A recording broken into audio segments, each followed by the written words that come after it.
Labdien, cienījamie eksperti, diskusijas apmeklētāji un visi klātesošie. Paldies, ka šodien esat ieradušies šeit, lai izteiktu un uzklausītu viedokļus par valsts ieņēmumu un izdevumu politiku, par to, kā šobrīd pieņemtie un pieņemamie lēmumi ietekmēs situāciju valstī nākotnē. Un diskusijas laikā šie jautājumi tiks aplūkot no dažādiem aspektiem, pārstāvot vairākas nozares, un esiet laipni aicināti uzdot jautājumus ekspertiem, kas tūliņ uzstāsies ar savām prezentācijām. Esiet laipni aicināti izteikt arī savu viedokli un piedalīties šajā sarunā. Novēlu viedokļiem bagātu un ražīgu šo sarunu. Un aicināšu tagad runāt Eiropas komisijas pārstāvniecības Latvijā vadītāju Innu Steinbuku. Labdien visiem! Man ir prieks, ka tik saulainā dienā, kas šobrīd Latvija ir retums, jūs atradat laiku no paša rīta apmeklēt Eiropas māju. Šodien diskusijā ir veltīta Eiropas komisijas rekomendācijām Latvijā, kā mums ir jāreformē un jāuzlabo sava ekonomika, un kādā veidā arī tas varētu ietekmēt mūsu labklājību. Runātāji pieskarsies arī sagaidāmai nodokļu reformai un iespējamai ietekmei arī uz mūsu dzīves vairākiem aspektiem. Man ir prieks, ka šodien šo te diskusiju ierosināja Fiskālas disciplīnas padome, jo šobrīd gaisā virmo varbūt emocijas par sagaidāmo reformu, un vienmēr ir daudz labāk visu izvērtēt no vesela prāta, izmantojot tehniskos argumentus, un ne tikai tehniskos, bet teoretiskos, praktiskos un dažādus. Man prieks, ka arī mūsu starpā ir Lolita Čigāne, kurā atbild par Eiropas lietām Saeimā. Un, protams, esmu ļoti gandarīta, ka mums izdevās uzaicināt no Eiropas komisijas manus kolēģus, un tiešām milzīgs paldies, ka atradat laiku atbraukt uz Latviju. Es arī gribu sveikt visus tos, kas mums kas pieslēdzās mūsu diskusijai internetā. Varbūt tas ir arī laba doma, neterēt laiku staigāšanai, bet sēdēt sava darba vieta vai mājās, bet pieslēgties. Varbūt sakot, pēc tāda ievada man ir prieks, ka šodien mums būs iespēja izvērtēt visus par un pret, un lai mums ražīga diskusija.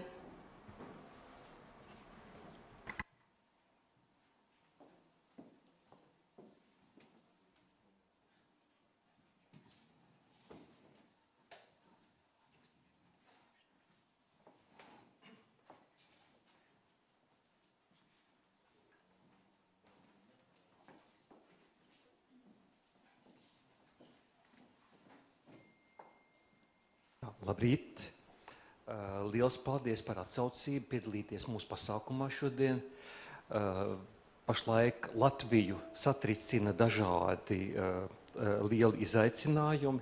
Viens no šiem izaicinājumiem ir tāds, ka valdība ir paziņojusi lielu nodokļu reformu, un šī nodokļu reforma diezgan būtiski ietekmēs visus mūs un to, kādā veidā veidosies mūsu budžets, bet šis varbūt nebūs galvenais jautājums šodien. Mums varbūt vairāk jārunā ir par tādu aspektu, kurš ir šīs nodokļu diskusijas ietvaros mazliet mazāk apskatīts, kādā veidā un kādus izdevumus valdībai vajadzētu finansēt. Cik daudz, un tieši tādēļ mums varbūt ir vissvarīgākais jautājums par to, kāda tad ir mūsu ilgtspēja un kā mūsu ilgtspējā izskatās izdevumu daļa, jeb tas viss, ko mēs apmaksājam no mūsu kopējās kases, no mūsu kopējiem līdzekļiem. Tātad šeit ir jautājumi gan saistīti ar to, kādā veidā tiek nosegtas dažādas vajadzības, kas mums ir kolektīvas, jeb kolektīvi patērējams vajadzības. Tas ir valsts pārvalde, aizsardzība, sabiedriskā drošība, ekonomikas attīstība. Ekonomikas attīstība virzīsies straujāk uz priekšu tādā gadījumā, ja tātad šeit arī valdība pozitīvi to veicina un risina, noārda barjeras, kas palīdz ekonomikai attīstīties. Šeit ir arī individuālā patēriņa jautājumi, tādi, kas saistīti ir ar komunāliem pakalpojumiem, kā veselības aizsardzība, izglītība, kultūra, sociālā aprūpe. Tās ir lietas, ko cilvēks saņem individuāli, bet viņi maksā diezgan lielas naudas summas no kopējās valsts kases. Tātad Fiskālās disciplīnas padome ir uzsākusi pētījumu. Šis pētījums ir saistīts ar Latvijas fiskālo ilgtspēju. Tas nav parastais 3 gadu cikls, kurā mēs skatāmies, kā izskatīsies mūsu finanses tuvākā gada un nākošo 2 gadu laikā. Tie ir jautājumi, kur mēs gribam apskatīt pašlaik 20 gadu periodu, kur un kādā veidā virzīsies Latvijas attīstība šādā ilgākā laika posmā. Tātad mēs mēģināsim noskaidrot to, vai mūsu izdevumu un ieņēmumu politika ir ilgtspējīga, kā šīs lietas visas saistās kopā. Tātad,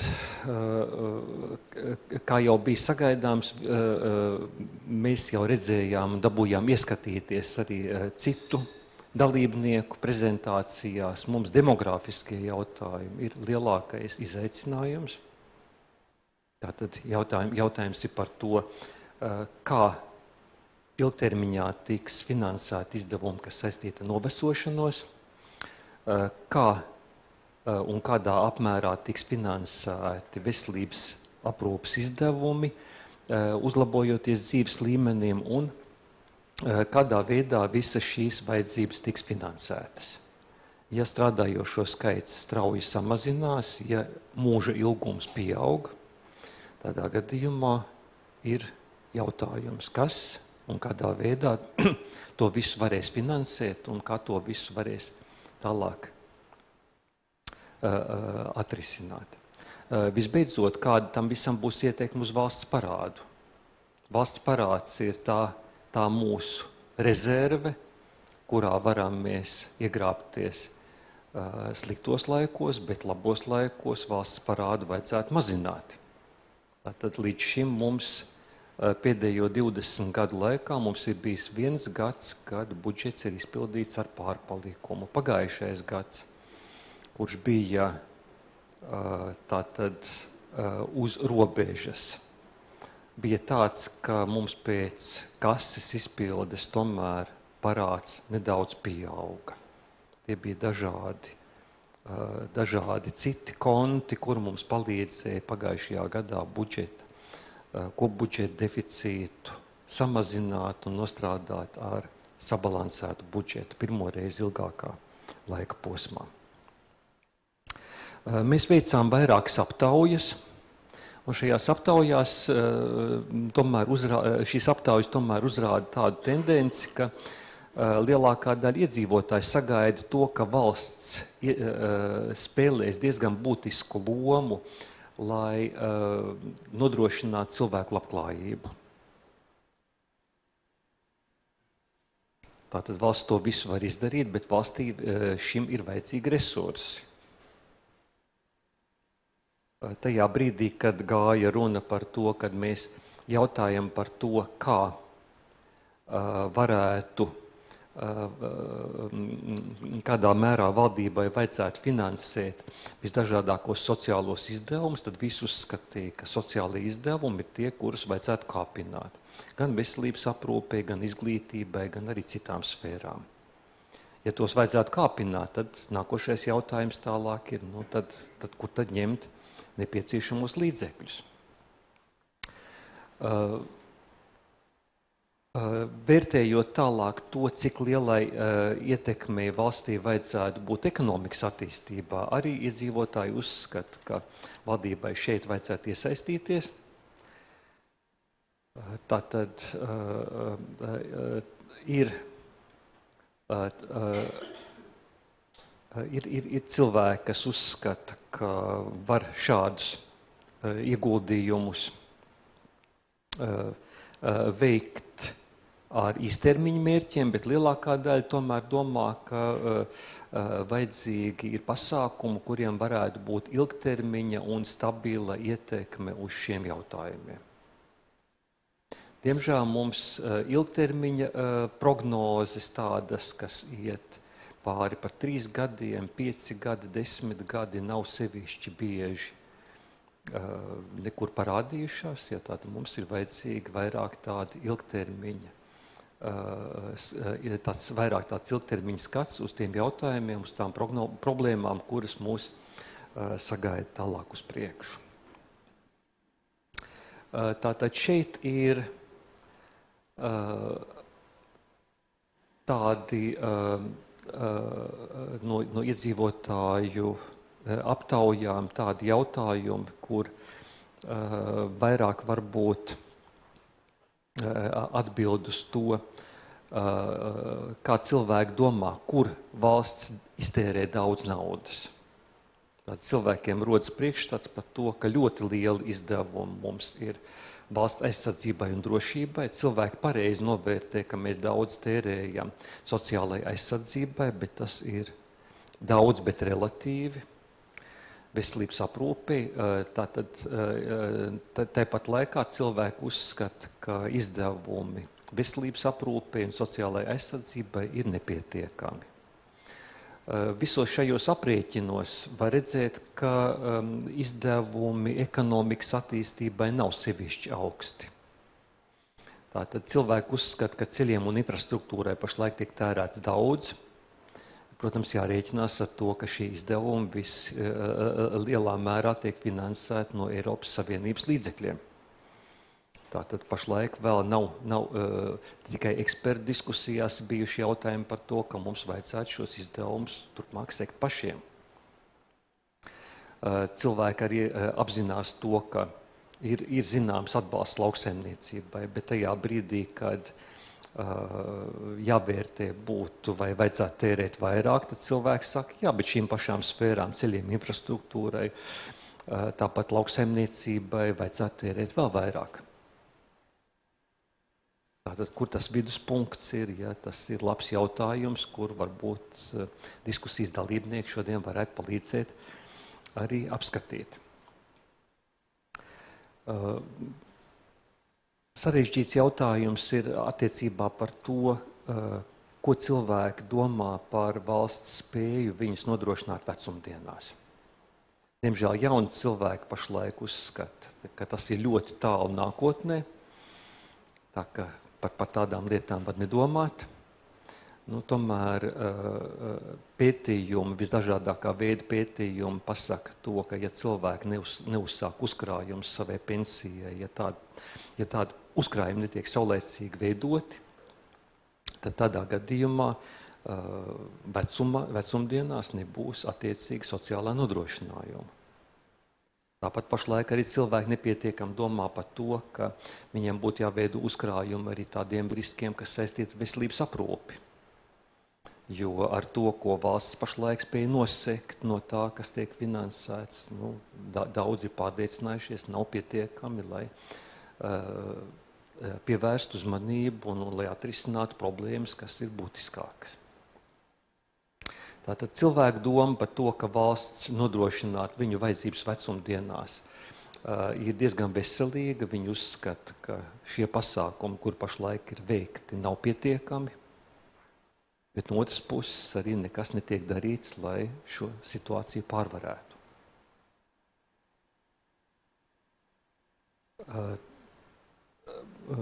Gatavojot savus pētījumus pie ilgtspējas ziņojuma, Latvijas pensiju sistēma tiek vērtēta par ilgtspējīgu. Viņa būvēta tādā veidā, ka katrs pensijā var saņemt tik daudz, cik viņš ir uzkrājis. Tātad šī sistēma pēc savas konstrukcijas pašlaik neveido būtiski lielus riskus nākotnē. Bet šeit ir liels bet. Tātad, ja uzkrājumi ir nelieli, ja cilvēki dzīvo pašlaik no aploksņa algām vai nepiedalās formālā darba spēkā, tādā gadījumā šie uzkrājumi veidojas ļoti, ļoti nelieli. Līdzīga situācija būs arī ar veselības aprūpi. Līdzīgos pētījumos tiek apgalvots par to, ka mūsu veselības aprūpes sistēma nerada lielus fiskālos riskus, jo valdība neko cilvēkiem nav apsolījusi. Tas nozīmē, ka tajā brīdī, kad cilvēkiem būs lielas veselības problēmas, tā būs viņu pašu problēma. Tātad šāda te kolektīva apdrošināšana pašlaik netiek veidota.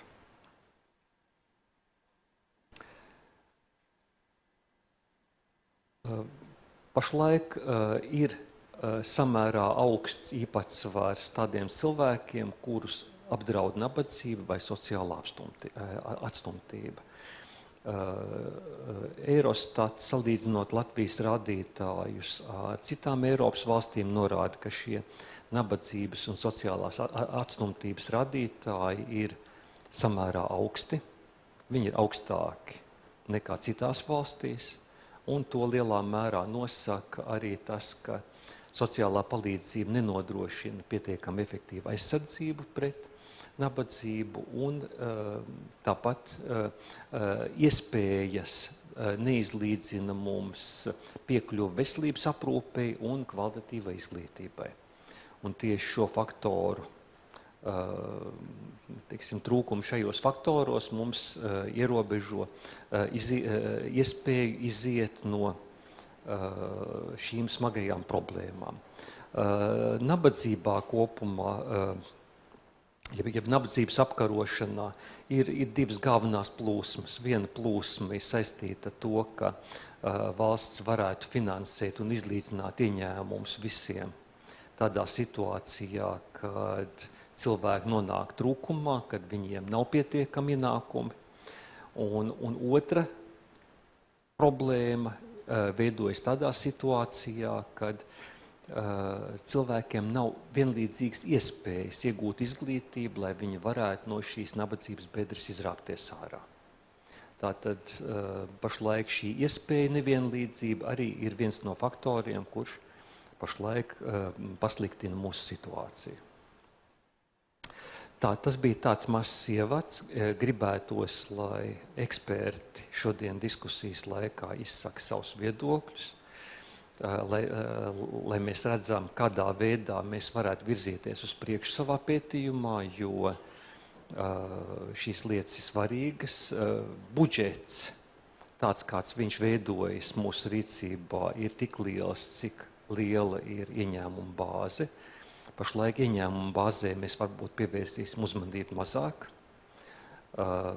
Būs ierobežojumi, kurus radīs tieši tie fiskālie noteikumi, fiskālo noteikumu ietvars, kuru veido Eiropas komisija un kurus veido arī mūsu pašu fiskālās disciplīnas likums, lai mēs saglabātu fiskālo ilgtspēju tālāk uz priekšu, lai mēs nesāktu veikt lielā mērogā kārtējos izdevumus uz nākošo paudžu rēķina. Tātad, lūdzu, tie būtu tie būtiskie svarīgie jautājumi šodienas diskusijā. Gribētu pateikties Eiropas komisijai, kas palīdzēja organizēt šo pasākumu un ļoti aktīvi piedalās arī mūsu pasākumā. Gribu pateikties arī visiem, kas atrada iespēju tādā jaukā dienā, kad labāk gribētos pavadīt laiku svaigā gaisā vai padarīt vēl kādus citus steidzamākos darbus pirms jāņem un pirms atvaļinājumu, tomēr atrada iespēju atnākt uz mūsu diskusiju. Tagad došu vārdu mūsu viesim, Manfred Bergman kungam no Eiropas komisijas. Ja. Viņš ir direktors ekonomikas un finanšu departamentā. And now the floor is for Director Manfred Bergman. Tagad vārds direktoram Manfredam Bergmanam. Es domāju, jums būs vieglāk, ja jūs piecelsties kājās, bet, ja jūs vēlaties, varat sēdēt. Paldies!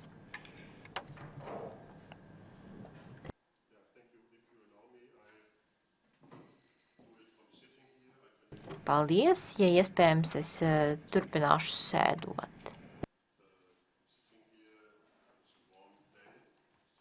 Mums priekšā gara diena, saulaina diena, un man būs vieglāk sēdēt, nevis stāvēt. Citādi man nāksies svīst, piecelties un apsēsties, piecelties un apsēsties. Nav jau tā, ka es satraucos, bet ir diezgan karsti. Es pateicos par to, ka jūs devāt iespēju komisijai arī uzstāties un parunāt par šo Eiropas semestra procesu. Man lūdza parunāt par kopēju situāciju un konkrētiem ieteikumiem Latvijai Eiropas semestra 2017 kontekstā. Neizklausās pārāk seksīgi šī tēma, bet es centīšos to prezentēt atraktīvā veidā, jo tas ir ļoti svarīgs temats.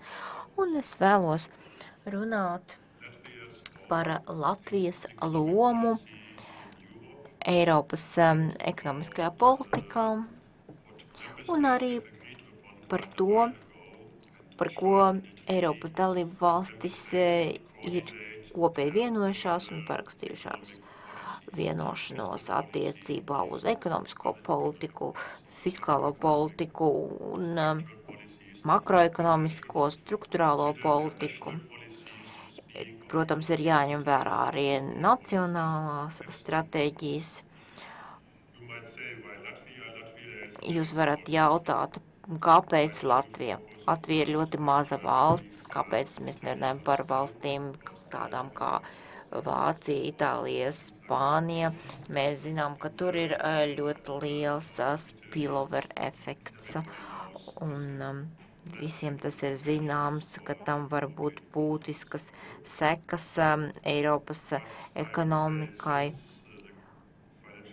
Bet man ir jāsaka, ka kopš 2008. gada krīzes Īrija maza atvērta ekonomika, tur bija ietekmēta, un arī tāda maza ekonomika kā Grieķija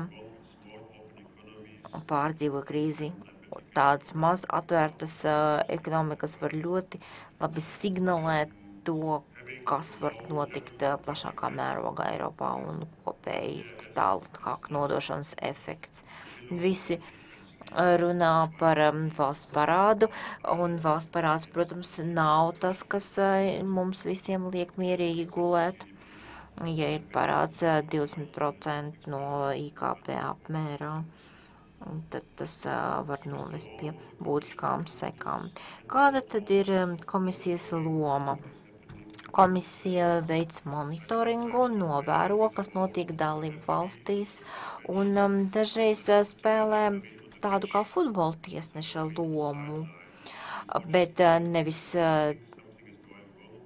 tā tiesneša, kas atrodas futbola laukuma vidū, bet gan tā tiesneša, kas stāv uz sānu līnijas un skatās, kas notiek. Jo tas tiesnesis, kas ir uz laukuma, no vienas puses tas ir vairāk tā kā padome, valstu grupa, kas pasaka, ka komisija ir taisnība, vai komisija nav taisnība, vai arī tā var būt Eiropas tiesa, kas seko līdz tam, lai viss būtu atbilstoši likumiskiem ietvaram.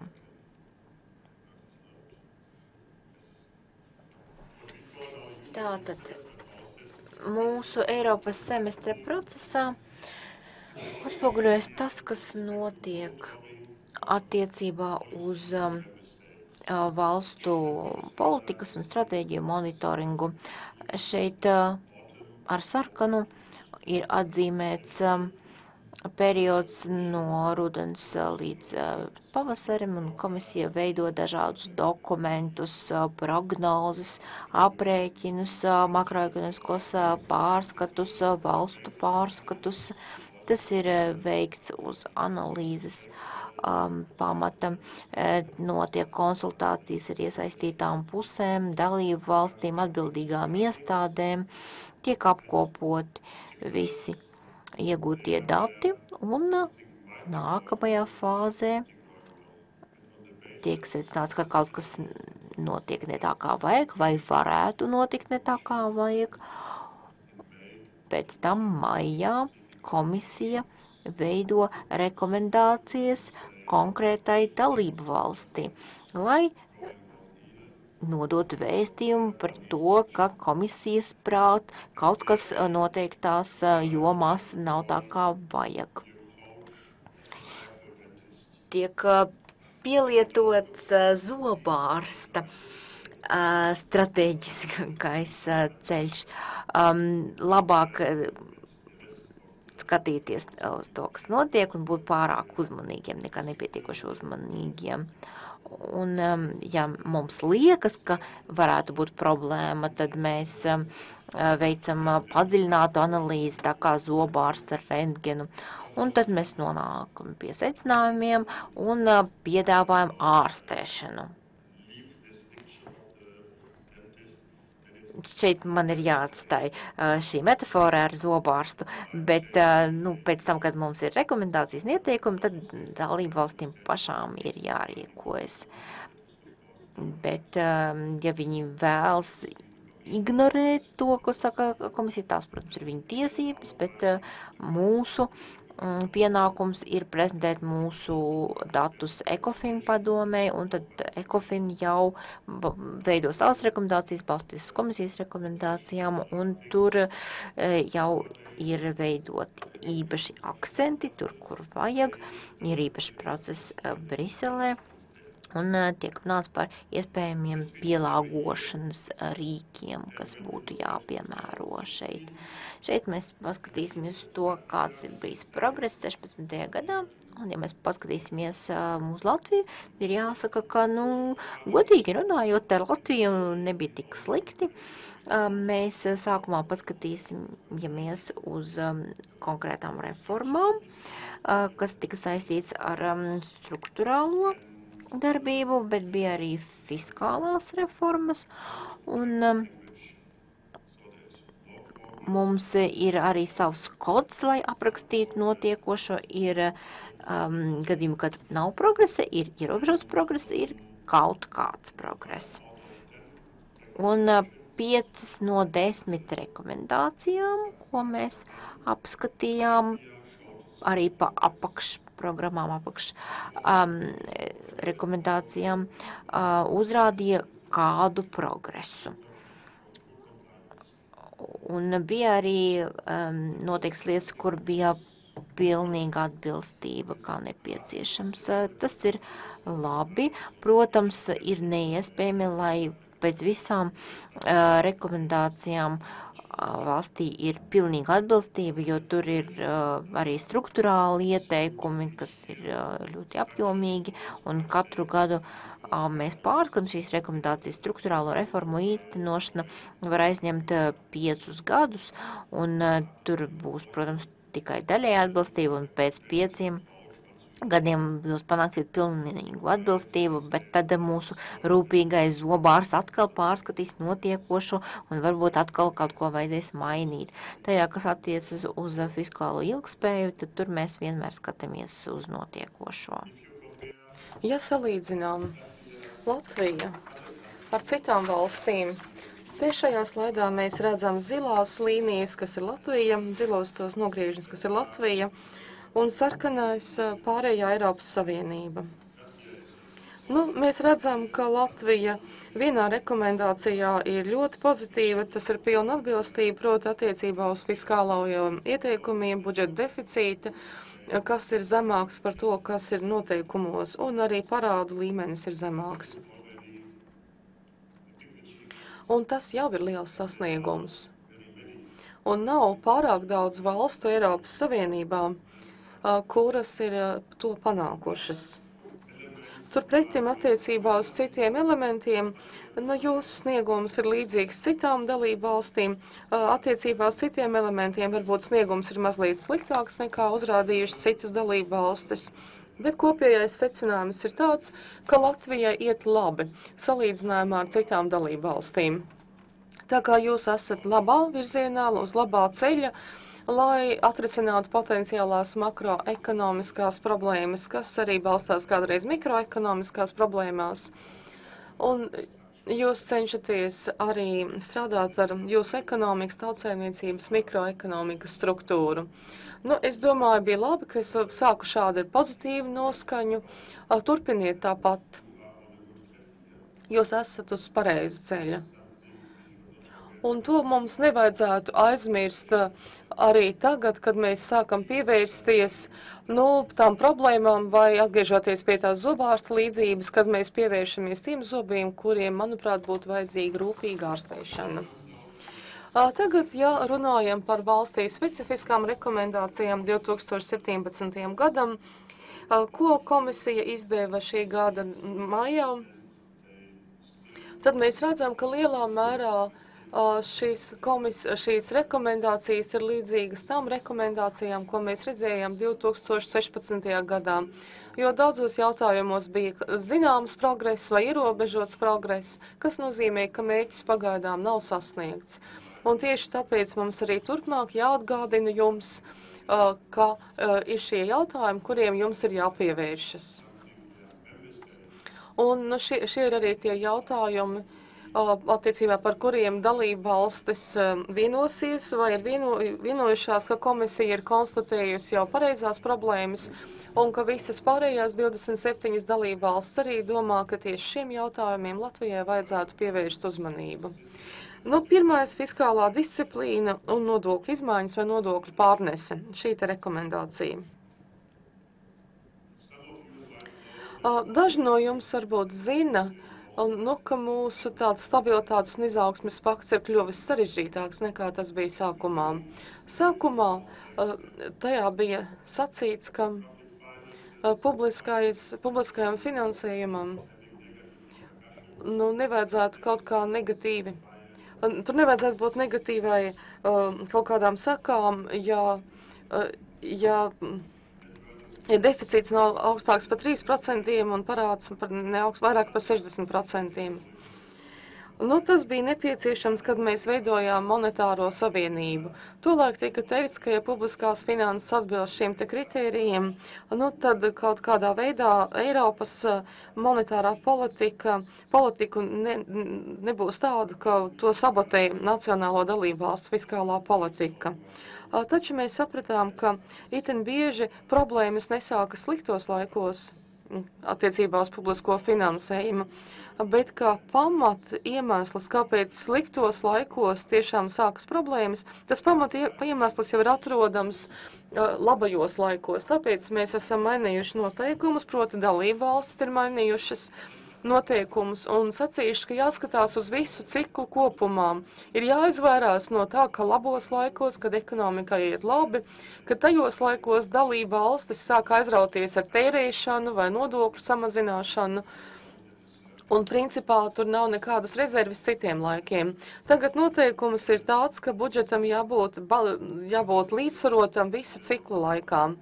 Un tieši tāpēc mēs, ar to es domāju, dalība valstis ir izstrādājušas diezgan tādu sarežģītu kritēriju kopumu, kā arī metodes, lai konstatētu, vai mēs esam labos laikos vai sliktos laikos, kā arī cik labi ir labie laiki, un kāds ir šis deficīts.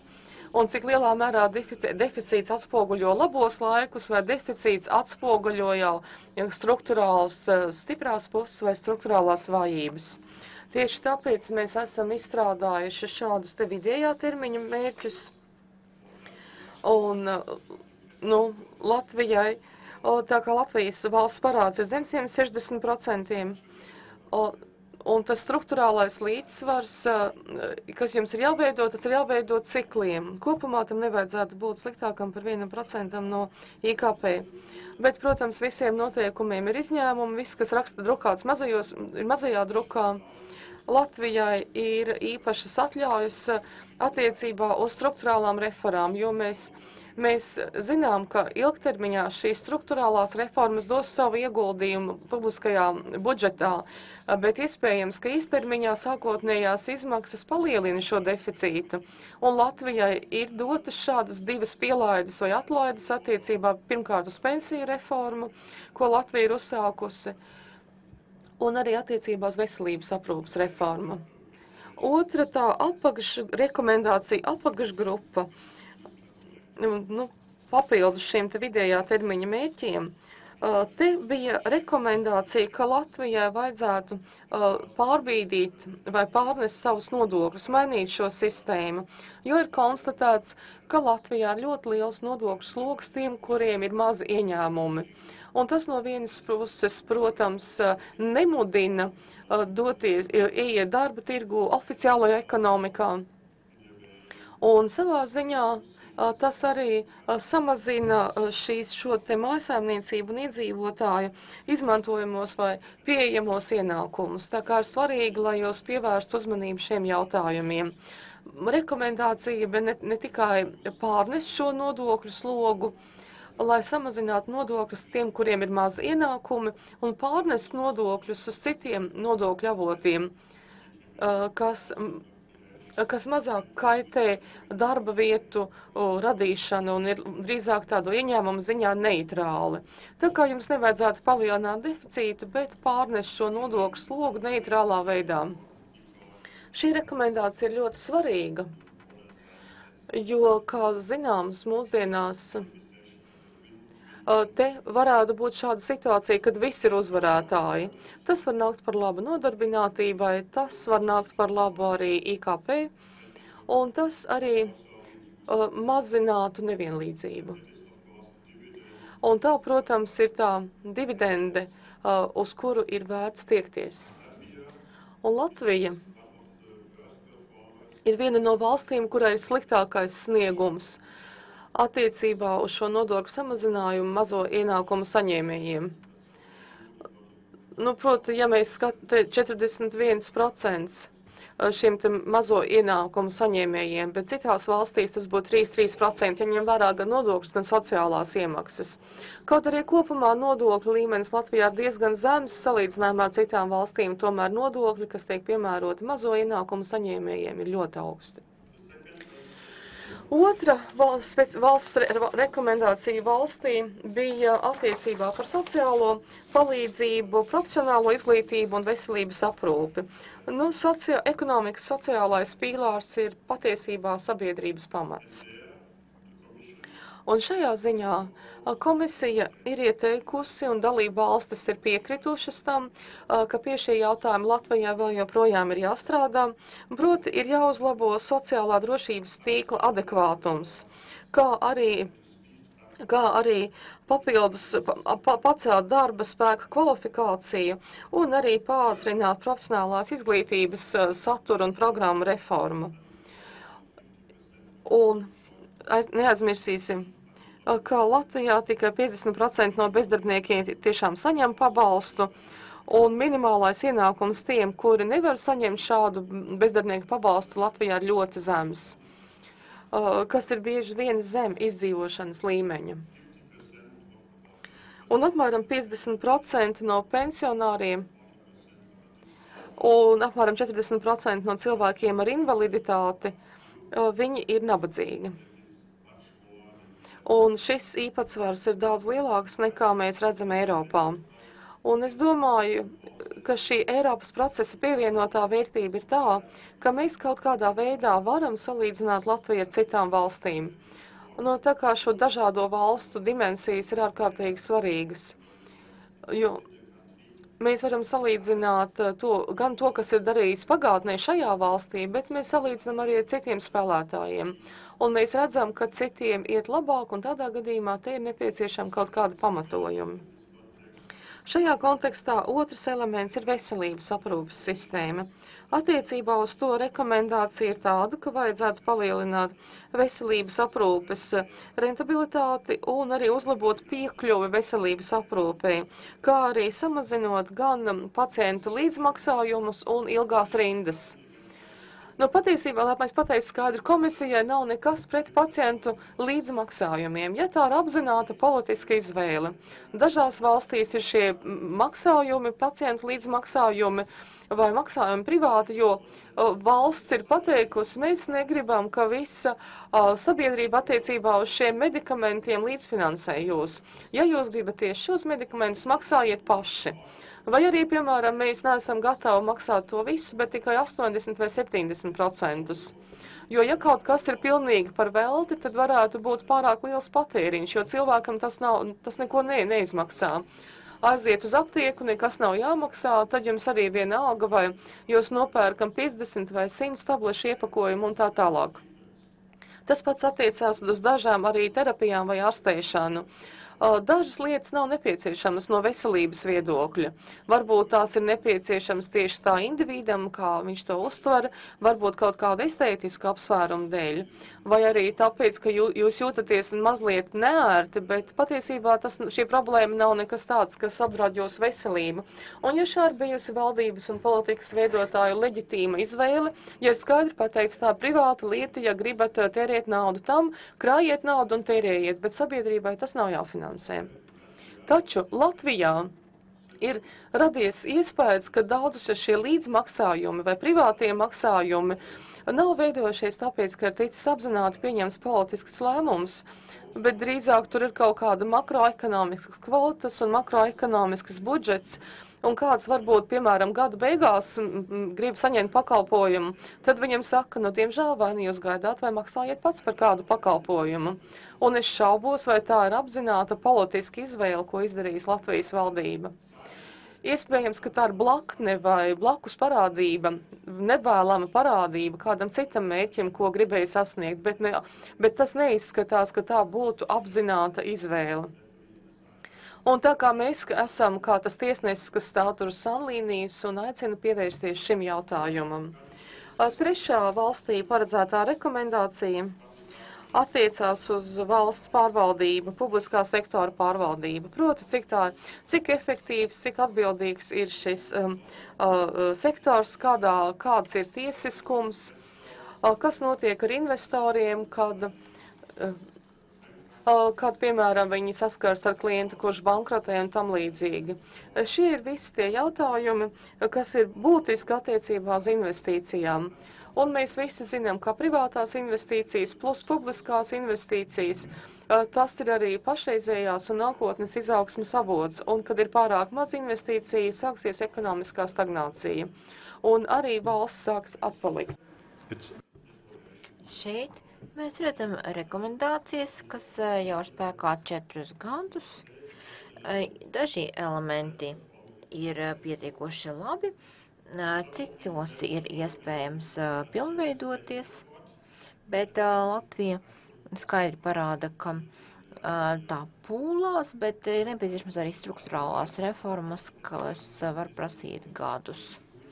Un ir spērti soļi, kas vēl joprojām nav devuši rezultāti, bet tas prasa laiku. Tas ir nākamais reformas elements. Un tagad mēs pārējām pie pēdējā temata, kam mēs vēlamies pieskarties, un tās ir budžeta perspektīvas. Komisija skatās 2 gadu periodā.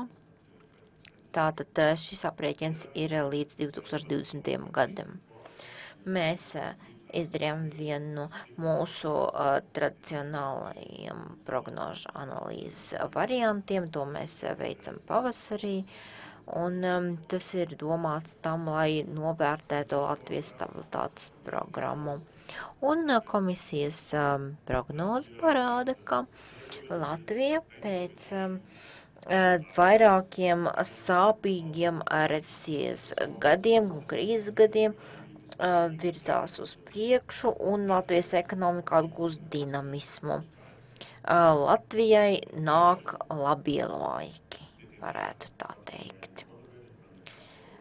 Ir svarīgi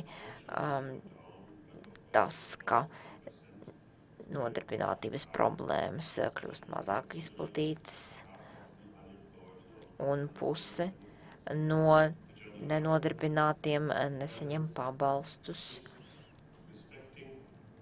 valdība ciena noteiktos kritērijus, vismaz tā tas bija 2017. gadā, un tas ļauj paturēt rādītājus zem noteiktā sliekšņa.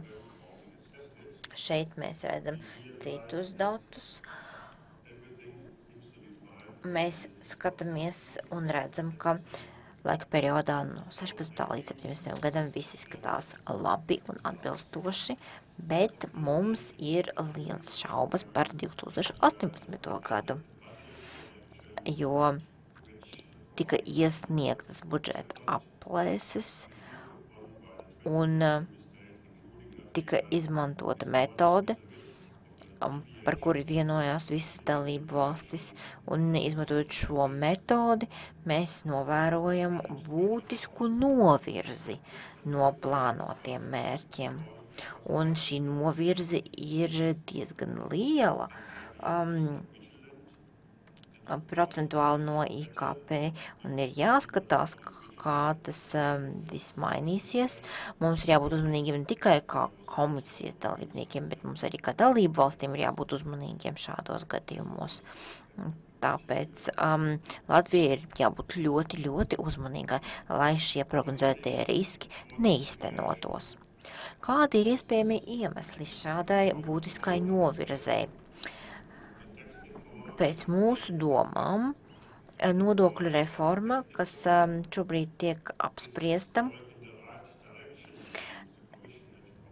lai gan tā iet pareizā virzienā, jo notika arī konsultācijas ar mums, un tika runāts par to, ka ir jāsamazina nodokļi cilvēkiem, kuriem ir mazs ienākumu līmenis. Šai nodokļu reformai ir zināmas nepilnības. Pirmais, tā nav neitrāla pēc ienākumu parametra, un tā neņem vērā to, ka nodokļu sistēmai nevajadzētu būt ar sliktu ietekmi uz tālāko attīstību. Tikai neliela daļa no pozitīvām izmaiņām nāk no nodokļu sloga samazināšanas maz nodrošinātiem, tikai 0,2%. Un tas ir tas, par ko mēs iestājamies, un visi dalībvalsts arī iestājas par to nodokļu samazināšanu maz nodrošinātiem cilvēkiem. Bet vispārējais nāk no citām jomām. Tās ir nodokļu likmes izlīdzināšana, arī daudz pelnošiem cilvēkiem. Latvijai, salīdzinām ar citām dalību valstīm, ir ļoti izlīdzināta nodokļu likme. Piemēram, Vācijā ir citādi, ir no 19% līdz 43% atbilstoši ienākumu līmenim, bet citās valstīs ir no 20 līdz 23, tā kā Latvijā, bet šoreiz jūs izlēmāt vēl samazināt un izlīdzināt, un tas ir ļoti, ļoti dārgi.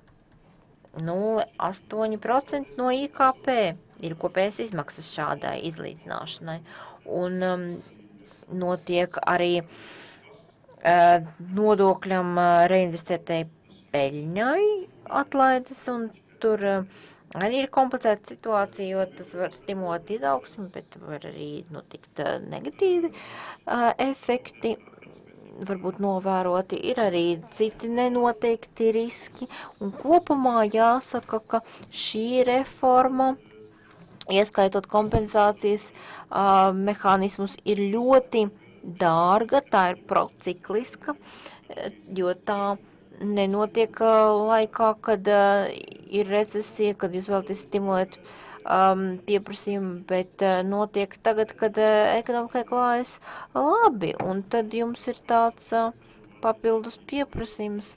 Tas var novest vai nu pie augstas inflācijas, vai nu pie augstiem importiem un nestimulēt pašmāju ražošanu. Un ir arī recesīvs moments, ko es ar to domāju.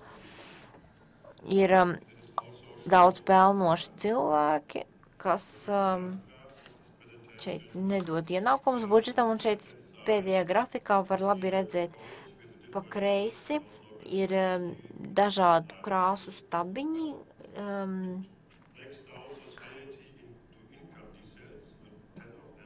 Principā sabiedrība tiek sadalīta pa grupām atbilstoši ienākumiem. Pa kreisi jūs redzat, ka mazpelnošās mājsaimniecības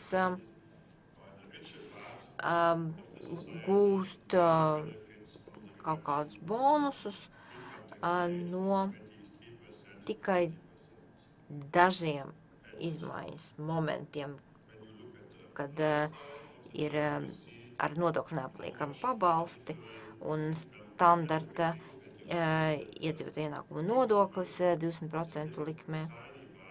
Ir tikai neliels procents no cilvēkiem ar mazu ienākumu līmeni, kas tiešām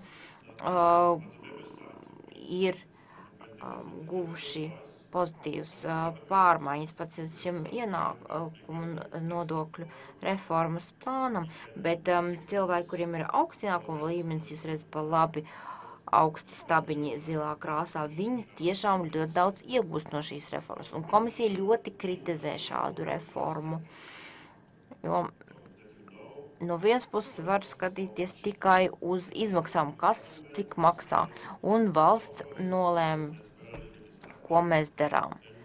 Jā, mēs to izvēlamies, nē, mēs to neizvēlamies. Bet ir vēl viena problēma. Palielinās deficīts un nepaliek pietiekuši daudz naudas citām publiskām programmām. Līdz ar to vai nu jāpalielina deficīts, vai nu jāsamazina publiskās izmaksas. Un es neesmu pārliecināts, ka Latvija šobrīd ir tādā fāzē, kad var pateikt, ka mēs esam apmierināti ar mūsu publisko infrastruktūru, mēs esam apmierināti ar mūsu apdrošināšanas sistēmu, mēs esam apmierināti ar mūsu sociālas aprūpes schēmu, un tagad mums nevajag šo naudu, to var atdot atpakaļ mājsaimniecībām, un viņi labāk zinās, kā to iztērīt. Tāda varētu būt valdības izvēle, bet tur ir jāskatās. Paldies par uzmanību. Liels paldies par jūsu prezentāciju. Es domāju, ka mums ir laiks vienam jautājumam, pirms mēs pievērsīsimies nākamai prezentācijai. Vai ir kādi jautājumi? Gatis, lūdzu.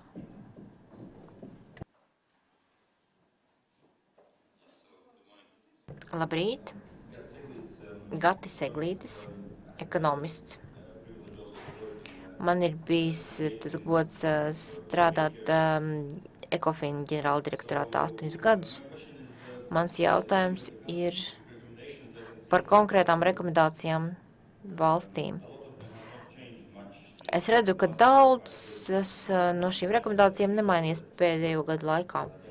Un tas parāda, ka nav bijis sasniegts reāls progress struktūrālajās reformās Latvijā.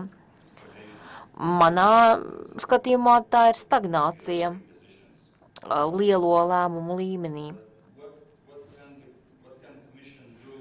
Ko komisija varētu nākotnē darīt, lai mainītu šo situāciju? Nesen bija signāli no Vācijas par to, ka nākotnē rekomendācijas konkrētām dalību valstīm varētu būt saistīts ar struktūru fondiem.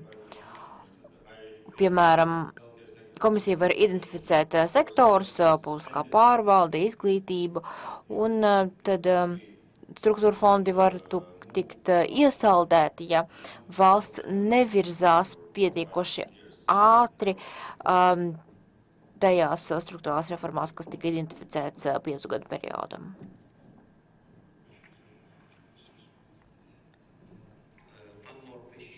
Vēl viens jautājums. Pimenova kungs, Saeimas deputāts. Deputāts Piemenovs. Mans jautājums Bergmana kungam. Vai jūs domājat, ka nodokļu reformas dārdzība, ko jūs pieminējāt, un šīs reformas regresīvās raksturs ir savstarpēji saistīti?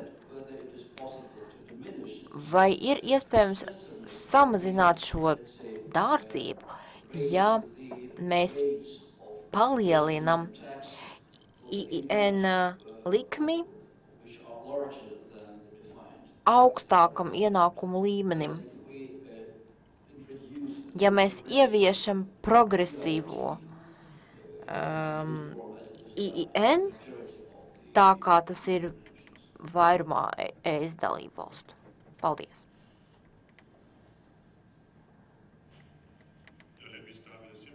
Es sākšu ar vienkāršu jautājumu. Tas ir Pimenova kunga jautājums. Man liekas, ka kļuva skaidrs.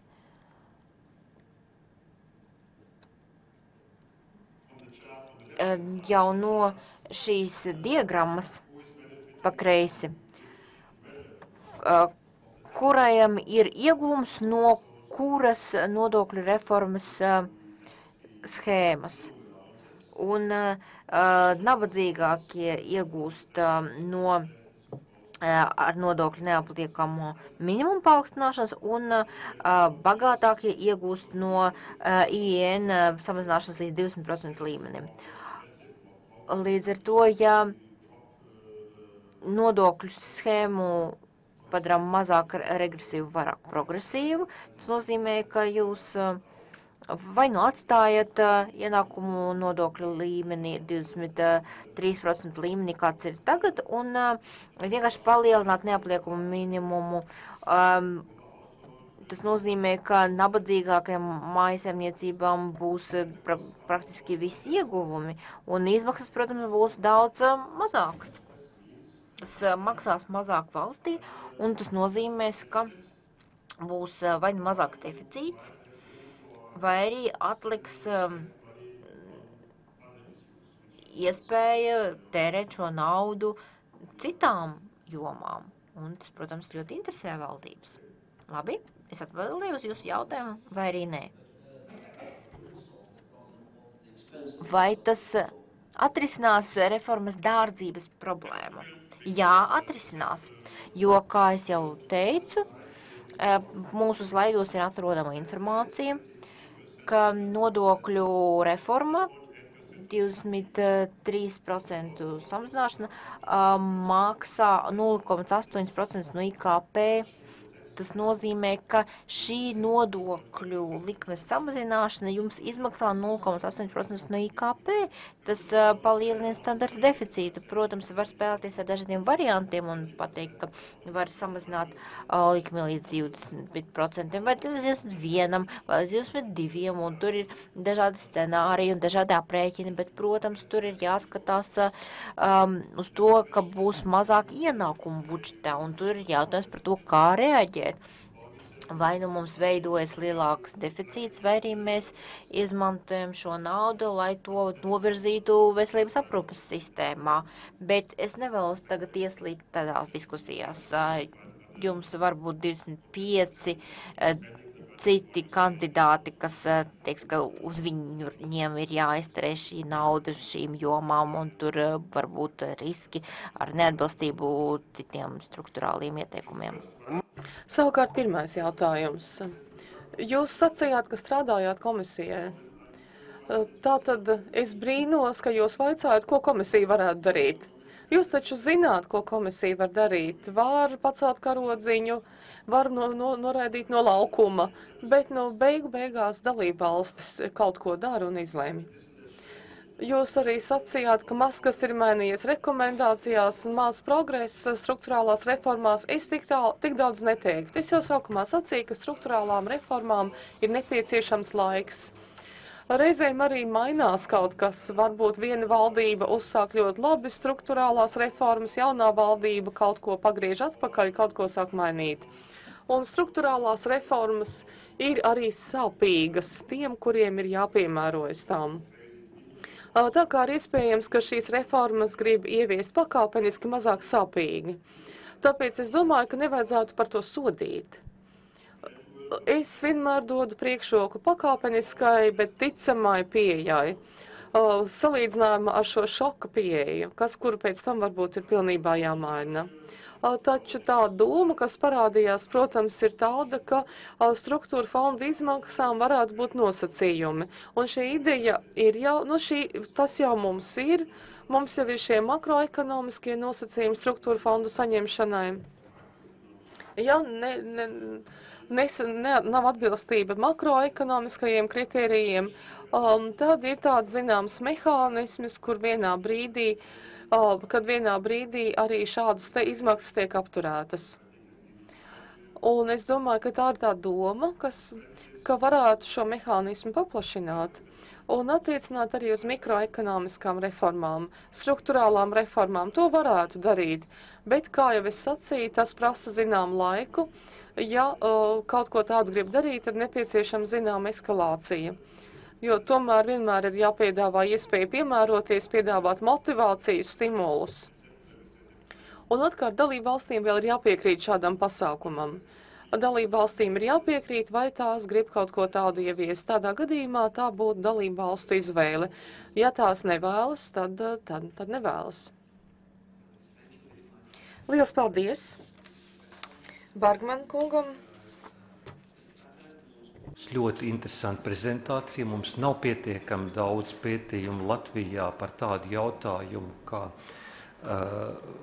kur tad ir publiskajam sektoram jāiejaucas, kur privātais sektors nespēja nosegt visu lauku tādā veidā, ka šie jautājumi tiktu atrisināti. Tātad šeit ir pētnieces no Sustino projekta, Baiba Bela un Līga Rasnača ir lūgums prezentāciju iekļauties apmēram 20 minūtēs, lai atstātu kādu laiku jautājumiem par šo ļoti interesanto tēmu. Lūdzu. Paldies. Un es ceru, ka mēs varēsim attaisnot uz mums liktās cerības, bet es gribētu sākt ar paldies Manfred kungam Bergman kungam par prezentāciju un sevišķi pēdējo slaidu, kas man palīdzēs arī šeit atsaukties uz dažām konsekvencēm, kuras mēs arī uzskatām kā diezgan kritiskas patreizējai nodokļu reformai. Bet tas pamata ideja tomēr man šodien ir uzsvērt šo publiskā sektora atbildību un dažas saistības, ko valsts ir uzņēmusies. Un vairāk uzsvarot tieši sociāli atbildīgas valsts principus, kas ir faktiski šobrīd arī satversmē iestrādāti, un norādīt arī uz atsevišķām Latvijas iedzīvotāju varbūt uzskatiem un situāciju dažos jautājumos, kas ir diezgan būtiski, sevišķi arī domājot, kaut vai šī reforma ir arī sociāli atbildīga par šiem jautājumiem. Un tas, kas varbūt ir ļoti svarīgi, ka Latvija ir uzņēmusies arī šo Rietumē Eiropas demokrātiskas valsts modeli, kas ir balstīts 4 būtiskos virsprincipos, no kuriem tātad ir šis demokrātiskas valsts virsprincips, tiesiskas valsts virsprincips, sociāli atbildīgas valsts virsprincips un nacionālas valsts virsprincips. Un jebkurām izmaiņām faktiski būtu jābūt kontekstā ar šiem virsprincipiem, kas valstī ir svarīgi. Un šeit ir, faktiski es gribētu atsaukties uz satversmes šo ievadā nostiprināto sociāli atbildīgas valsts virsprincipu, jo pirms tam viņš ir ietverts atsevišķos likuma pantos no 90. kura gada, bet šobrīd sociāli atbildīga valsts ir arī ietverta kā satversmes ievadā. Tātad tas, ko valsts dara, būtu jāņem vērā šie principi, kas raksturo sociāli atbildīgu valsti, kas faktiski nozīmē, ka valsts pienākums ir rūpēties par taisnīgu sociālo kārtību, tātad pieņemtā likumdošana nedrīkst palielināt teiksim, to, ko cilvēku uztver kā sociāli taisnīgu. Valsts apņemās izlīdzināt sociālās atšķirības, tātad pieņemtā likumdošana nedrīkstētu palielināt esošās sociālās atšķirības un arī aizsargāt sociāli vājākos. Tātad tie ir daži būtiski principi, kurus valsts ir apņēmusies ievērot. Ja, tātad arī sociāli atbildīgas valsts princips balstās uz tādiem konceptiem kā cilvēka cieņa, taisnīgums, vienlīdzība un solidaritāte. Un tas ietver ne tikai valsts atbildību, bet arī pilsoņu atbildību vienam pret otru. Šeit ir šī valsts un iedzīvotāju savstarpējībai ir jābūt. Un tas arī, kas tika pieminēta, arī ir šī iespēju vienlīdzība, kas ir ārkārtīgi būtiska un kas ir būtiska gan izglītības, gan veselības aprūpē, gan citu valsts sniegto pakalpojumu vienlīdzīgā pieejamībā visiem tās iedzīvotājiem, kas ir ļoti būtiski principi. Un tā problēma, kas ir vienlīdz aktuāla, kā Latvijā, tā arī daudzās citās pasaules valstīs, ir tā, ka faktiski pēckara laiks ir absolūti unikāls tādā ziņā, ka tur šī straujā ekonomiskā un industriālā izaugsme reāli radīja labklājību visiem, vairāk vai mazāk. Bet tas, ko redz ekonomisti procesos, pēc 80. gada ļoti izteikti, kad ekonomiskā izaugsme nerada vienādu labklājības kāpumu visiem sociālajiem slāņiem. Un līdz ar to mēs nevaram uzskatīt, kad kāpjot ekonomikai mazināsies nabadzība un sevišķi nevienlīdzība pati no sevis. Un šis nav sociālo zinātnieku tāds pieņēmums, tas ir arī vadošo ekonomistu pētījumi. Un šeit es vairāk gribētu atsaukties uz tieši Jozefa Stiglica darbiem un pārlasot arī viņa 15. gadā publicētu rakstu. Viņš ļoti jauki raksta, ka Rietumu, Eiropas un Amerikas, Ziemeļamerikas ekonomistu aprindā šīs idejas šobrīd ir kļuvušas dominējošas.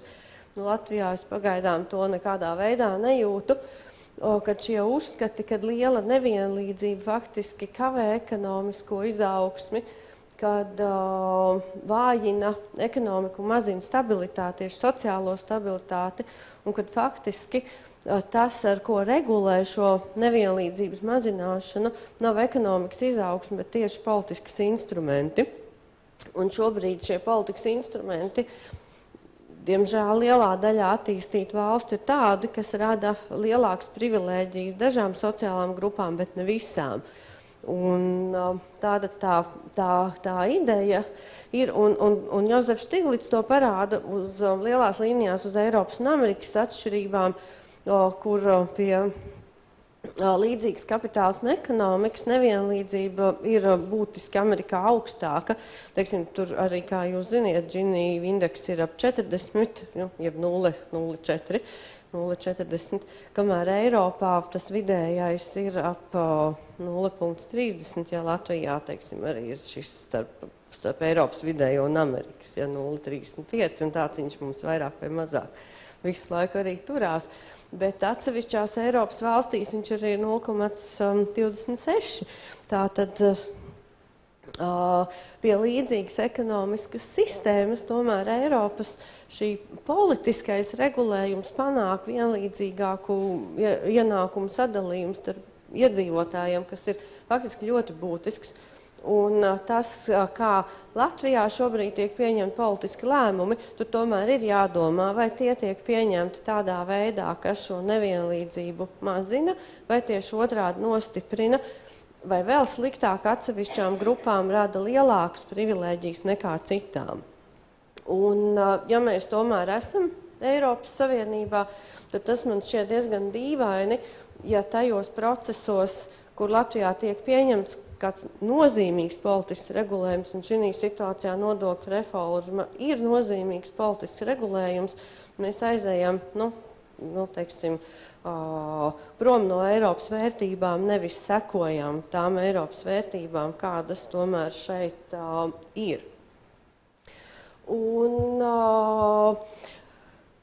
šeit arī faktiski ir vairākas atsaucas tieši uz Stiglitz darbiem, tādā ziņā šeit varbūt no mūsu tieši pētījuma rezultātiem nevar pateikt neko tādu inovatīvu, taču mēs pilnībā piekrītam tām atziņām un arī drusciņi ar Latvijas datiem es gribētu pailustrēt, kāpēc mums nav pamat domāt, ka Latvijā varētu būt savādāka situācija. Un respektīvi demokrātijā tomēr parasto pilsoņu balsīm arī ir jātiek sadzirdētām. Un, protams, ka nav pieļaujama tāda situācija, kur materiālā situācija dažiem uzlabojas, bet citiem pasliktinas. Un, šī gadījumā, protams, nav stāsts par iecerēto nodokļu reformu, jo, ja viņi realizē, tad viņi uzlabo materiālo situāciju ikvienam. Neapšaubām, to mēs arī redzam, kad nevienam viņi nepasliktina situāciju, un tā jau ir it kā labā ziņa.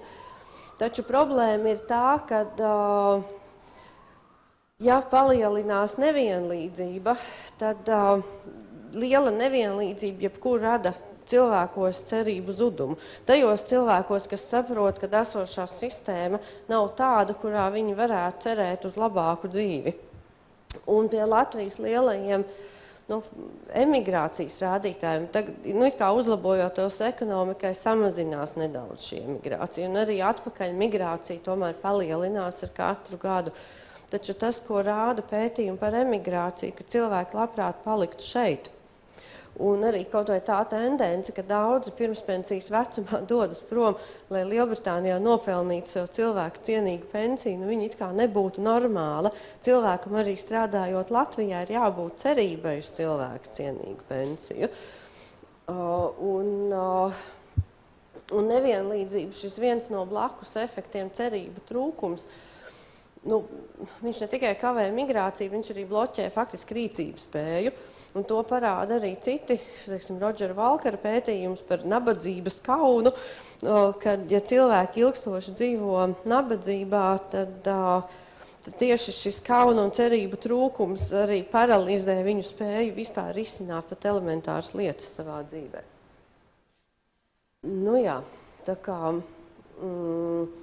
Tā kā faktiski tā Latvijas situācija ir komplicēta ar to, ka mums šie nevienlīdzības rādītāji tomēr ilgstoši ir vieni no augstākiem Eiropā, kā arī Nacionālās attīstības plānā un arī Latvijas ilgtspējīgas attīstības stratēģijās abās nabadzības mazināšana un nevienlīdzības mazināšana ir viena no top 3 mērķiem.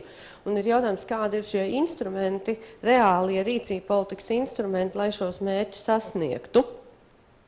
Un tur gan ir problēmas, jo lielā mērā var teikt, ka nopietnākais solis neteiksim tieši nevienlīdzības mazināšanā, bet vismaz sociālā taisnīguma nostiprināšanā ir bijis šis solidaritātes nodoklis, pret ko protams, ka lielo algu saņēmējiem ir lielas pretenzijas, jo tas uzliek tā vienīgā reālā nodokļu regresivitāte, kāda Latvijā vispār ir. Progresivitātes jau atvainojas, kāda vispār ir. Un regresivitātes vārds man nāk prātā pirmais, tieši domājot par to, ka šo nodokli ir plānots atcelt, ja reforma īstenot tādā veidā, kādā viņu ir iecerots īstenot. Un tad tas nozīmē, ka šī vienīgā progresivitāte, kas mūsu nodokļu sistēmā ir, tiek faktiski atcelta. Un Latvija jau nav nekāds izņēmums gan Eiropas Savienībā, gan arī OECD valstīs ļoti ilgstoši ir dominējuši šī tendence, kad uzlabojoties ekonomikai, nabadzība un nevienlīdzība atrisināsies pašas no sevis.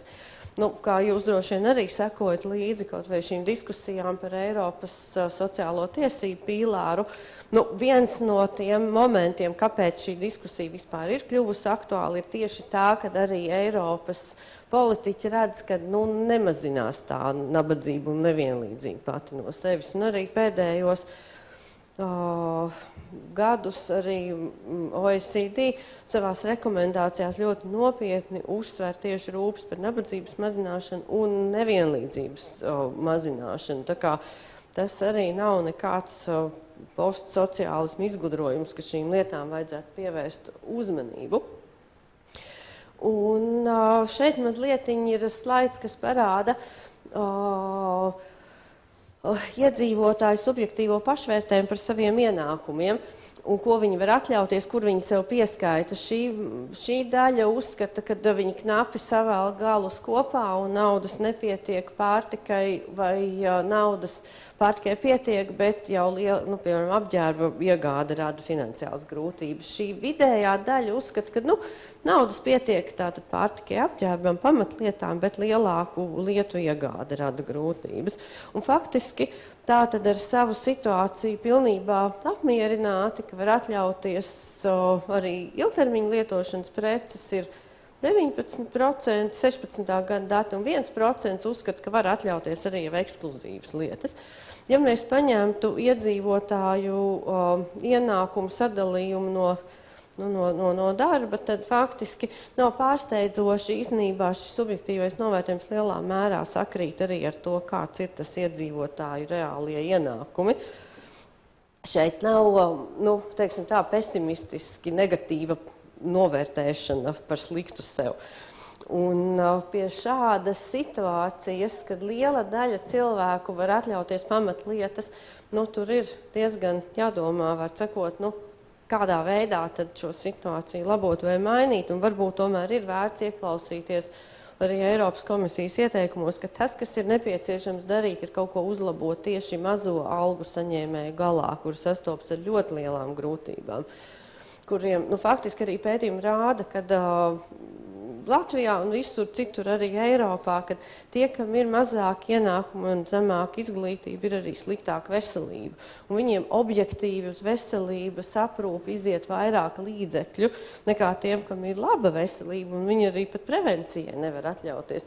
Teiksim, tas, kas mums ir šokējoši arī intervijās ar cilvēkiem, kas ir uz nabadzības riska sliekšņa, ja ģimene saslims, tad zālē nauda pietiek tikai visslimākajam. Ja tā bieži ir izvēle, ja slimo vecāki un bērni reizē, tad zāles tiek pirktas tam, kuram tās ir visvairāk nepieciešams, nevis visas, kuras ārsts izraksta. Un tā principā nebūtu normāla situācija. Arī lauku cilvēkiem pat tad, ja viņam ir šī bērnam vizīte pie ārsta vai pieaugušam, kurš sagaida to valsts apmaksāto speciālista vizīti, ja speciālists ir tikai Rīgā, viņam vajag visu darba dienu, lai līdz te Rīgai atkratītos, plus vēl samaksā transportu, tad daudzi cilvēki to nevar atļauties. Un ja viņš ir to 1 eiro pāri šim trūcīgas personas statusam, tad viņam nav pat tiesību lūgt transporta kompensāciju, lai nokļūtu pie tā ārsta. Tā tomēr nav laba situācija. Un šeit ir arī Eurostata aptaujas slaids, Eirobarometra, kādas ir svarīgākās problēmas manā valstī. Un šeit var redzēt, ka veselība un sociāla aizsardzība, ja Latvijas iedzīvotājiem salīdzinot šeit ar Eiropas rādītāju, ir ļoti būtiski. Tur tas atrāviens ir milzīgs, un arī šeit platā kunga parādītā, kur valsts iedzīvotāji domā, kur vajag vairāk valstī tērēt, ir veselības aprūpe un sociāla aizsardzība. Acīm redzot, tomēr šie jautājumi cilvēkus satrauc, un arī tīri objektīvi skatoties uz, kaut vai uz pašu līdzfinansēto, pašu līdzmaksājumiem veselības aprūpei, arī, kad mēs skatāmies, ja kādu sociālo palīdzību un pakalpojumus cilvēki saņem, tur kaut arī šie sociālie transferi nozīmīgi mazina nabadzību. Tas arī ir fakts, bet nepietiekoši. Un tur tomēr ir jāpievērš uzmanība. Kur mums ir pensijas. Pensijas arī šeit tas nav tik dramatiski redzams, bet principā arī citas aptaujas ļoti labi rāda, ka tas, par ko cilvēki ļoti uztraucas, ir kāda viņam tā būs pensija, un tās gaidas ir stipri lielākas, un cilvēki arī pilnīgi neadekvāti novērtē, kāds ir pensijas īpatsvars pret algu. Un problēma te, protams, ir skatos, te man drīz, diemžēl, arī ir jābeidz, bet pāris vārdus es tomēr vēl gribēju arī minēt par to, kāda ir tas, tā ēnas puse mūsu veiksmēji vai drīzāk neveiksmēji nodokļu iekasēšanā.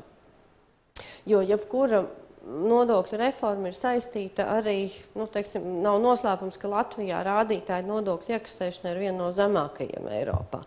Un tur ir kaut kas, un viens no šīs ekonomikas idejām ir, kad mainot šo, samazinot iedzīvotāju ienākumu nodokli, un sevišķi arī šos visus atvieglojumus mazajā galā piešķirot, ka tas varētu sekmēt aploksņu algu legalizāciju un arī uzlabot nodokļu iekasēšanu. Bet, faktiski problēma jau ir tā, ka kamēr vairums cilvēku tic, ka nodokļu nauda tiek izlietot neliederīgi, tas nemotivē cilvēkus maksāt nodokļus, un līdz ar to valdībai būtu ļoti jādomā arī par to, kā mainīt šos cilvēku priekšstats par to, kur un kā tiek izlietots šie nodokļu nauda. Ka tā patiešām sasniedz to mērķi, ar kādu viņi tiek iekasēta. Šeit es, diemžēl, neieliku slaidu no šī paša pētījuma, kur 75% cilvēku Latvijā uzskata, ka likumi tiek pieņemti atsevišķu šauru grupu interesēs, un tie nestrādā vienādi visiem cilvēkiem. Un tā ir vēl viena problēma. Un arī šis nodokļu novērtējums pret publiskā pakalpojuma saņemšanu. Var redzēt, 51% aptaujā to uzskata, ka maksātie nodokļi ir ievērojami augstāki nekā no valsts saņemtie pakalpojumi un pabalsti. Ja puse valsts iedzīvotāju uzskata, kad ir disproporcionāli tas, ko viņi iemaksā pret to, ko viņi saņem no valsts, tā tomēr ir problēma, un tur ir jādomā, kā risināt šo valsts un iedzīvotāju šo vienošanos, jo valsts var sekmīgi funkcionēt tad, ja šī savstarpējā uzticēšanās pastāv. Un šie dati rāda, ka viņa visumā nepastāv, jo to cilvēkus uzskata, ka mūsu nodokļi ir zemāki nekā no valsts saņemtie pakalpojumi, ir zem 1%. Tā tad tomēr var teikt, vai iedzīvotāju subjektīvā pārliecība ir objektīvas situācijas rādītājs, taču tas parāda to temperatūru. Un, kā mēs zinām, Brexits un Trumps arī parādīja temperatūru. Un no ļoti subjektīviem pārliecībām radās ļoti objektīvi rezultāti, kur tagad ietekmē gan Eiropas, gan globālo dienas kārtību. Un līdz ar to nevar ignorēt to, kā cilvēki subjektīvi izjūt šo realitāti. Un arī te ir noslēdzošais slaids, vai valdībai būtu kaut kas jādara, lai mazinātu ienākumu atšķirības starp bagātiem un trūcīgiem. Godīgi sakot, šie rezultāti šie augstākie, kādus es esmu redzējis, citi aptāvi parāda līdzīgi rezultātus, bet ne tik augstus, ka 60% piekrīt pilnībā, 28% piekrīt drīzāk. Bet parasti viņi ir virs 80%, tātad ap 90% Latvijas iedzīvotāji uzskata, ka valdībai tomēr ir kaut kas jādara, lai šīs ienākuma atšķirības mazinātu. Un tāpēc, pieņemot lēmumus, faktiski tomēr ir jāskatās arī, kādā veidā tad šie lēmumi ietekmē to, kas notiek. Un par sociālo tātad ilgtspēju varētu teikt, ka, ja mēs skatāmies, vai pieņemtie lēmumi, vai tas veids, kādā publiskā sektora darbība notiek, ir sociāli ilgtspējīgi. Tātad te jābūt taisnīgai, šādai sistēmai ir jābūt tādai, kas ir taisnīga pret cilvēkiem, viņu pēcnācējiem un arī pret pārējo sabiedrību. Un šitos varbūt izlaidīšu. Un tikai noslēgumam, kad tā problēma, faktiski ir varbūt tā, ka līdz šim valsts ir deklarējusi savu vēlmi mazināt nevienlīdzību, bet, diemžēl, arī šī nopietnā nodokļu reforma neved šī virzienā. Un pie visa šī fona iedzīvotāju gaidām pret nevienlīdzības mazināšanu, man liekas, ka to nevar gluži ignorēt. Turklāt arī kad ir tie aprēķini, kas tad ir tie lielākie ieguvēji, tīri arī nomināli, ja? Nu, tad ir tas jautājums, vai tiešām vajag taisīt reformu, kas ir dārga un no kuras lielākie ieguvēji nevis mazo algu saņēmēji, bet, pat teikt, jā, sabiedrība kopumā un tieši vidējo un lielo algu saņēmēji, un sevišķi arī augšējā decila, kas tiek atbrīvot no solidaritātes nodokļu un iet iekšā pensiju fondā, var teikt, 1000 cilvēku paliek, uz ko tas, teiksim, ir tas ierobežojums jau virs tiem 8000 eiro. Bet, tik un tā, tur ir ļoti pieklājīgi uzkrājumi pensiju fondā. Ja ir Somijā vidējā pensija ir 2000 eiro, Latvijā pie 300. Tad es atvainojos, kā var taisīt tādu reformu, kas uzstājas sevišķas privilēģijas lielo algu saņēmējiem, mazo algu saņēmējus, principā atstājot tur, kur viņi ir, ar kaut kādu 100 un plus eiro pensiju. Plus vēl ir šie mikro uzņēmumu nodokļu režīmā strādājošie, ja, bezdarbnieki, cilvēki ar invaliditāti, kuriem ir ļoti grūti integrēties darba tirgu, kuri pat neietilps šajā mazo algu saņēmēju kategorijā, kā valsts rūpēs par viņu sociālo nodrošinājumu vecumdienās. Un es teiktu, ja reforma izpilda šādā veidā, kā viņa ir iecerēta, tad labi, varbūt nav ļoti milzonīga tā grupa skaitliski, kas saņem sevišķas privilēģijas, bet sociālā netaisnīguma sajūta viņi nostiprinās fundamentāli. Un jautājums ir, vai valsts to var atļauties pie jau zemās iedzīvotāju uzticēšanās. Tā kā šeit es gribu likt arī punktu. Paldies par... Tā, paldies par ļoti interesantu prezentāciju. Tagad jautājumi. Jā, Kera kungs, lūdzu.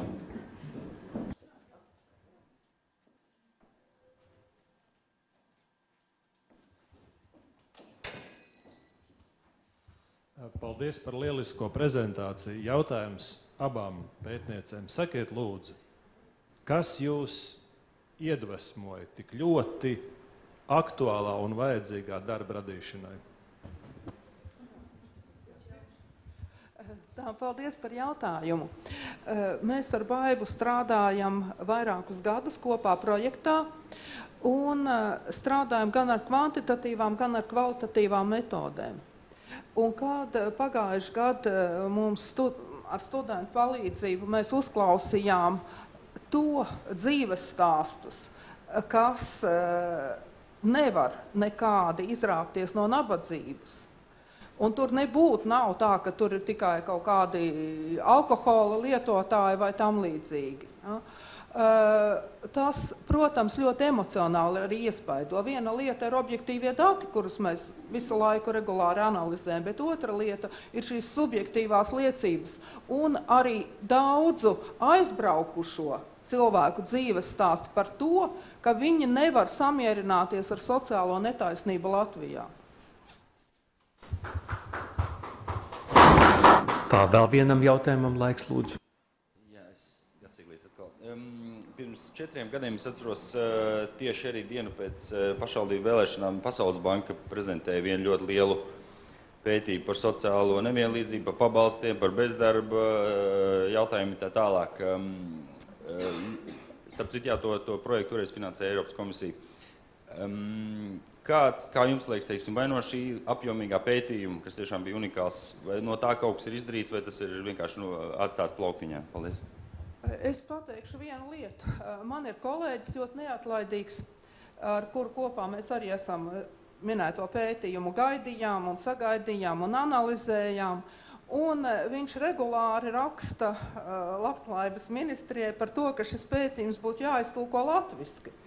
Jo vēl ar vienu tikai kopsavilkums ir latviski, bet latviešu valodā šis lielais pētījums, kurš arī pietiekami daudz izmaksāja, nav pieejams. Un es gribētu papildināt, pagājuši, kad Finanšu ministrija pasūtīja Pasaules bankai ļoti dārgu pētījumu, kurš izmaksāja stipri vairāk nekā mūsu valsts pētījuma programmas 3 gadu budžets. Un visas viņa rekomendācijas faktiski ir paslaucītas zem paklāja. Tā kā šis arī ir jautājums, kādā veidā tad priekš kam pasūtīt valstī šādas pētījumus, ja viņu ieteikums reāli neņem vērā. Jo tur arī bija tieši tas pats, ko visu laiku saka, mazināt nodokļu slogu mazajam galam. Un tad ir jautājums, ka ne jauki visiem mazināt, bet bet kāpēc? Paldies, vēl Pimanov kungam jautājums. Milzīgu kritikas vilni, par to pateicos, es pievienojos Kira kunga garastāvoklim un noskaņojumam pēc tam, kad jūs uzstājāties mūsu priekšā. Bet jautājums ir šāds, ja jūs būtu procesa rādītāju, jūs arī dzirdējāt mūsu Eiropas komisijas viesā nodokļu reformas kritiku, kā jūsuprāt būtu jādara, lai mazinātu sociālo nevienlīdzību kaut mazliet, papildus tam, kas jau it kā esot tikšot izdarīts. Paldies. Vai progresivitātes nodokļu sistēmā, vai kākas citi pasākumi? Es teikšu tā, ka, protams, mēs te vienā teikumā nevarēsim un arī 2 vai 3 visu ieteikt savas domas, bet es domāju, ka jāpadomā par varbūt, ka attiecināt šīs nodokļu reformas idejas tikai uz mazo algu saņēmējiem sākumā. Jo tad tas būtu daudz lētāk un skartu tieši to mērķa grupu, kam tas ir visaktuālāk. Ņemot vērā, ka mums ir ļoti liels mazo algu saņēmēju gals šīs, es domāju, ne par velti, Latvijas Banka saka, tā ļoti dārga reforma arī dēļ tām visām savām sociālām iecerēm, bet var teikt, ka no sociālās drošības skatoties, tās sociālās ieceres ir labākais, kas tur ir. Un ja to realizē, tas nozīmīgi mazinātu šo nevienlīdzību. Protams, nevajadzētu tādu regresivitāti mūsuprāt realizēt. Jā, to nedrīkst pieļaut. Jo, ja kādam visnotaļ jauki, ka ir cilvēki, kas saņem ļoti daudz, un ka viņu sociālās iemaksas jau sasniedz to robežu, no kuras tās tiek ievāktas, bet ja tas netiek harmonizēts ar ienākumu nodokļa progresivitāti, tad ir milzīga regresivitāte. Tā, paldies par jautājumiem, paldies par viedokļiem. Es redzēju, vēl pāris rokas celās, bet mums vajadzētu pašlaik nopauzēt kafijai un lai atjaunot spēkus. Tādēļ papildus jautājumi jau pēc diskusijas nobeigumā, ja, kad cerams būs uzklausīt vēl papildus citi viedokļi un papildus informācija. Paldies!